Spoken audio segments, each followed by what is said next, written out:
Episode 78. The Fight. Dario, someone is chasing me, Jade panted.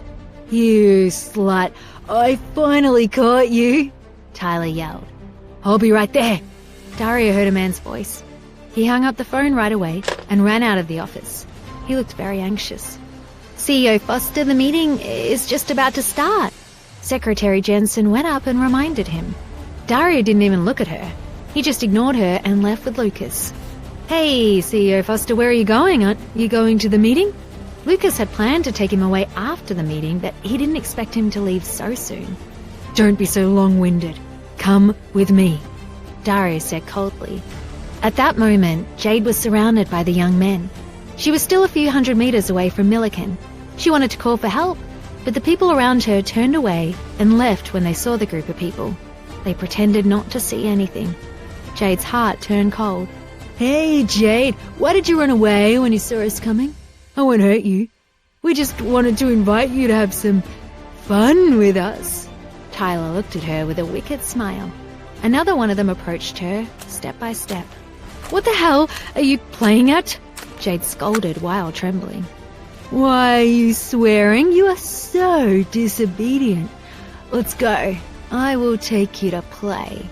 Just as Tyler was about to go up and grab her, a cold and dangerous voice came from behind them. Get lost. Jade looked up happily. Sure enough, Dario's figure appeared in the crowd and was quickly approaching her. When Dario appeared, those few men were shocked by his aura. He walked in front of Jade and stood facing them. When he saw her dirty feet, he couldn't help frowning, and his eyes were filled with pain. Instantly, Jade felt her body lighten. By the time she reacted, she was already being lifted and hugged by Dario. Dario! Jade lowered her head shyly and suddenly remembered what Caroline said to her. She immediately wanted to come down. No, Dario, quickly put me down.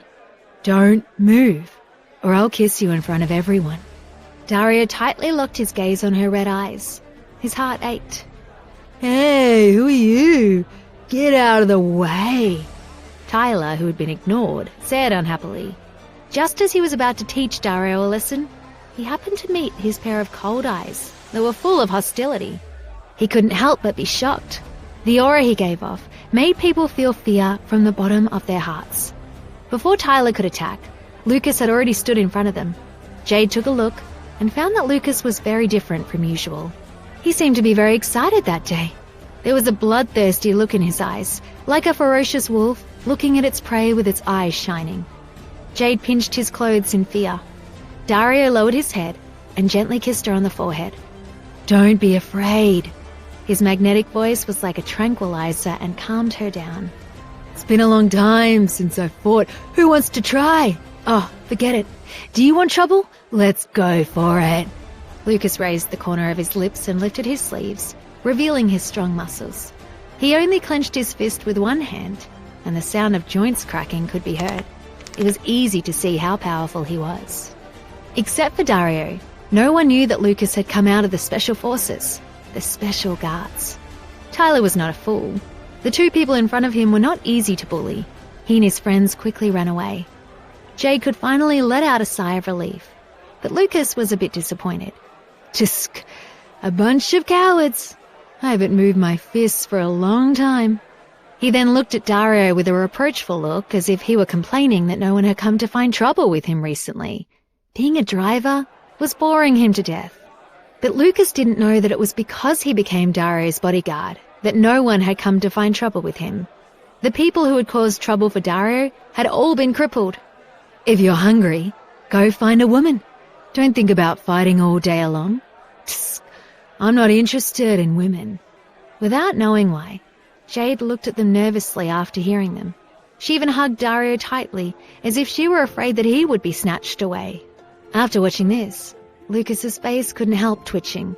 He said rather helplessly, Miss Winslet, I think you misunderstood my meaning.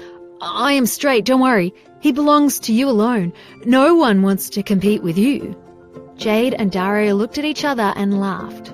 She didn't expect Lucas to joke around like that. It seemed that she still didn't know him well enough. Dario, how could you come here and find me so quickly? Jade was so nervous that she had forgotten to ask him this earlier. She remembered that she had thought she had seen Dario in the elevator. Was it really him? If it wasn't, how could he have made it to her so quickly? Lucas and I just happened to be passing by. Dario turned his dark eyes to Lucas. Lucas immediately answered, "Yes, Miss Winslet.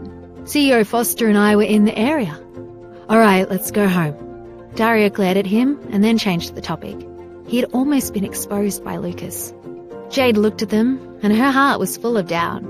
When the three of them were about to get in the car, Jade was in Dario's arms and saw Amelia running out in anger.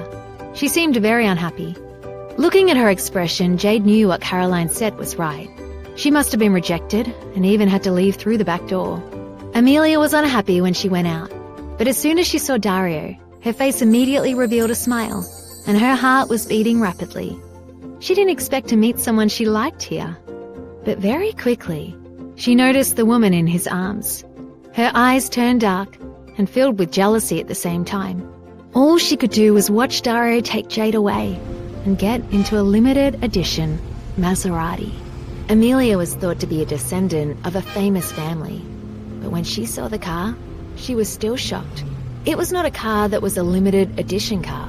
She reasoned that Dario must be an extremely rich man. Compared to him, the Stevens family was nothing. She felt even more strongly that Jade wasn't worthy of him. "Jade, what right do you have to sign a contract with Milliken? What right do you have to be in his arms? You don't deserve it. One day, I will snatch it all from you. The female lead and he are both mine." She didn't believe that Jade could have married that man. Jade must have lied to her. That man would be hers. Amelia's face was gloomy. She randomly took out her phone and dialed a number. "Hello, Mum? I want to go to Thompson Entertainment. Milliken doesn't respect the Stevens family. I want to go to Thompson and become famous. Trample them all under your feet," Amelia said angrily as she gritted her teeth. Although Thompson Entertainment was not as good as Milliken, it was also one of the top companies in the industry. It had always been a sworn enemy of Milliken, and the fans of the artists under each company often argued with each other.